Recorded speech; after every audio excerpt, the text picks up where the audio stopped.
Okay, I need an idea to talk about. 13. No, you know what? Actually, I need a new idea. I already have an idea. The thing is, where do ideas come from?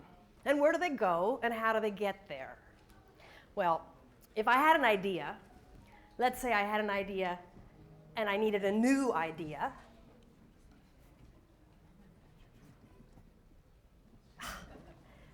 Ideas start with wonder. Curiosity has a curve, and the first step on the curiosity curve is wonder. Curiosity is instinctive, it's adaptive, and it's evolutionary. It's so instinctive that as soon as an infant's eyes can focus, it will track a moving point on a plane instinctively. And I can use that as a magician. Watch. 1, 2, 3, 4, 5, 6, 7, 8, 9. Did you feel that intake of breath? That like when you laugh and cry and you wonder, you release dopamine, happy juice. Because your mind is saying, it's there, it's not there, it's there, it's not there. And with those two opposing thoughts, you get cognitive resonance. And cognitive resonance actually creates a tension that creates dopamine. But the amount of resonance and the amount of happy juice you get is determined by the relativity of the event and, of course, how deviant the outcome is from your expectation. So when I make this ball disappear, it won't be as much happy juice because you're expecting it. Unless, of course, I change the outcome. You can applaud. You know, when this tension vibration happens in the mind actually opens. The cognitive dissonance creates a tension and your body grasps literally for a solution. It doesn't even have to be the right solution, just any solution will do. You see, when you see it, your mind is tickled. And tickle is play. The obvious response to tickling is play. And curiosity is a form of play. But what happens when that tickle becomes an itch? You seek to eliminate it as soon as possible. No longer is there time to seek or discover an answer. So instantly, you go to plan B, which is either experience or tradition, belief, and expectation. Here's the problem. I call it the curiosity curmudgeon curve. The older we get, the less curious we are. And we're grumpier. No question about it. And why does that happen? It happens because as older people, we have experience. And it's much easier, well, we have our skill set in place, so we don't get curious. It's much easier to say, oh, well, I already stuck my hand in that hole, instead of to discover again. And it's easier to fall back on tradition or belief. You believe what your mama told you. You think it's fact. Part of growing up is determining what is fact and what is story. What is the cultural narrative that you bought into for your belief system that you take as fact, and where do you go with it? This is what's interesting because we fear change. As adults, we also fear being controversial. The choice of being controversial is not a great one, which is why it's easier to go with the flow and tradition. And it's why older people resist change and younger people are eager for it. Let me show you fear. Now, to us, it's an amusement. But if we were in the jungles of Africa, people wouldn't say, how do you do that? They'd say, oh, you do that. Actually, it's not funny. It's very serious. The thing is, curiosity is wonder. And wonder and belief are enemies. If you have a belief and you wonder about it, your belief changes. As soon as you start to believe, you stop wondering. If you're wondering about something and you pick a belief, it stops the wondering. So the more you wonder, the better off you are. Think about it. If you fear something, the things we confuse fear with hate a lot in our lives. Like, I hate rattlesnakes. Actually, I don't. I fear them. If I get more information, I will fear them less. As understanding grows, so does compassion. So I would like to propose that curiosity equals love. It's a stretch, but let me show you.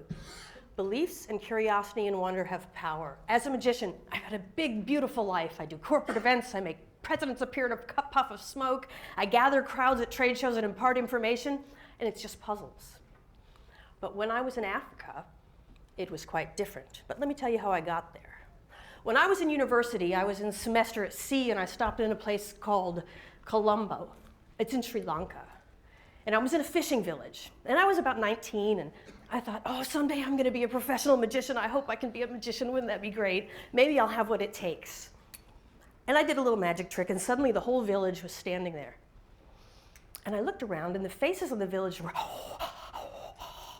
and they were in the palm of my hands. I'd never owned an audience like this before. I looked out and I thought, oh, they love me. I am great. I'm going to make it as a magician. I'm really going to get to have my dream. Look at it. I finally crossed over. I've got the talent. I'm going to be great. Me, me, me, me, me. And at that moment, a woman pushed through the crowd. She was my age. We were both about 19.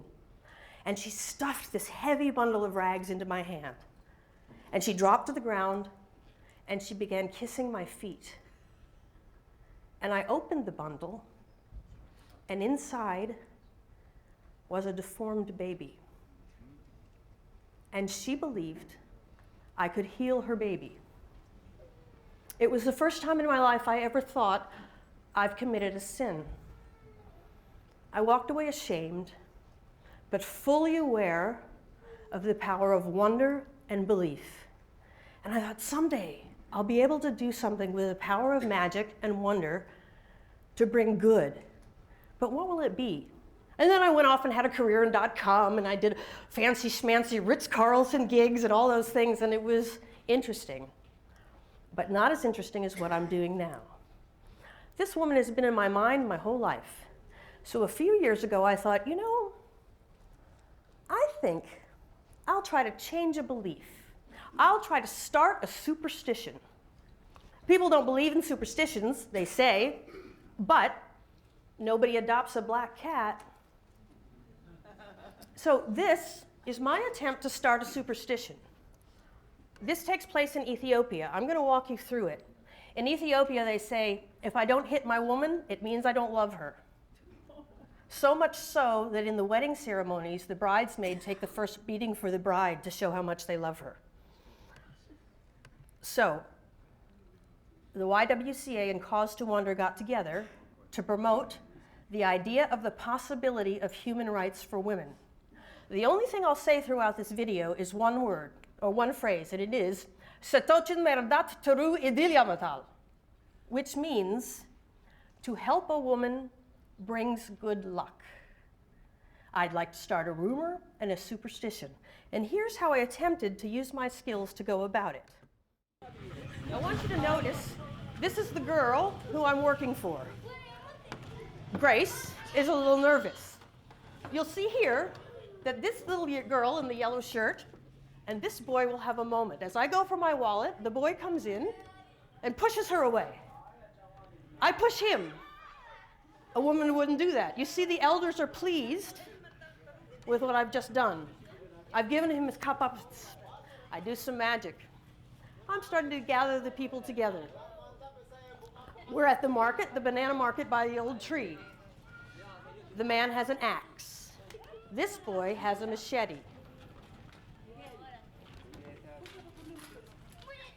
These tricks are the same tricks I did for you yesterday, and now you needn't watch the tricks. I ask you to simply watch the audience.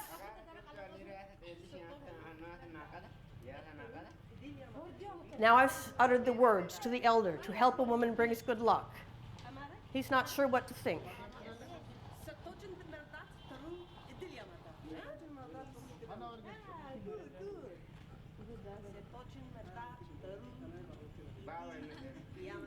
I've now begun to hum the words.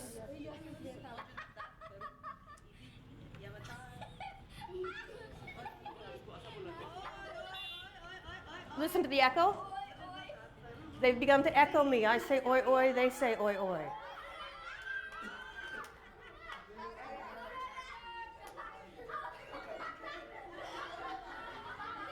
The children are giggling. The children are quick to receive it.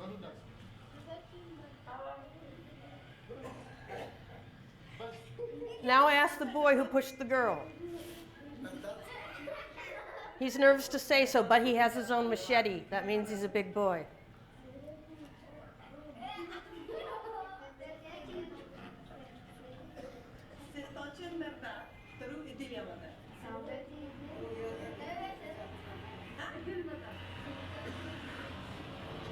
This is our liberal. You can tell by his hat.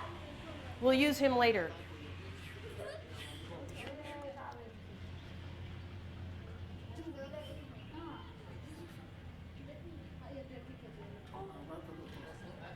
Right now I'm creating wonder, so there'll be word of mouth.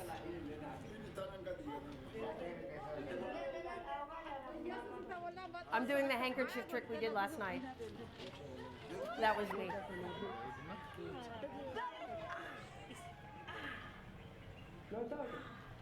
This boy would be of warrior age. He would be a young warrior.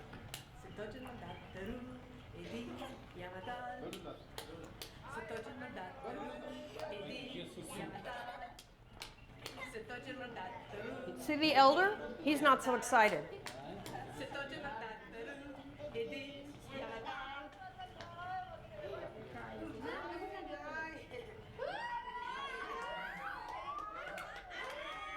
He doesn't like it at all.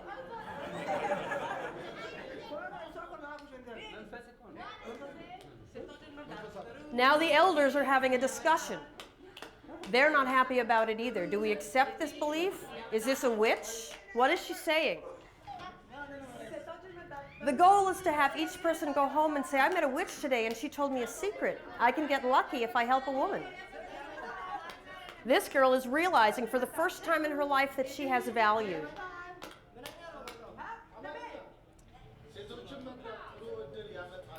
Now listen to the silence. Suddenly no one says nothing, no giggling, because those three men are the strongest in their village, and they don't want to dare cross them. Now there, the clown just made a joke, because there was a moment of tension between the men who objected to my idea, and he disarmed it, and you can see by his funny hat that he's the dope smoker. Now this is more serious to them, the strangulation trick, because that's real to them. It's a danger, so it has higher cognitive resonance.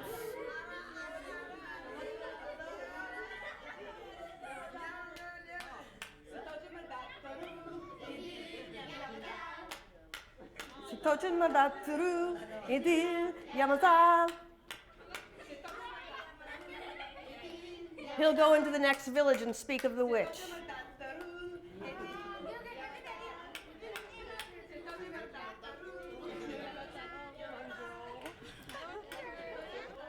So that's my attempt to start a rumor using wonder and belief. Will it work? Am I a fraud? I don't know. But I have a passable magic act with a message. And I can think of a few people in history who are still very popular because of some minor miracles and new ideas. And if in Ethiopia, the superstition starts that if I help a woman, it will bring good luck, then I believe my wonder is worthwhile. My name is Lisa. We're Cause to Wonder. I'm interested in any opportunity and any idea you have. Please contact me. Thank you very much.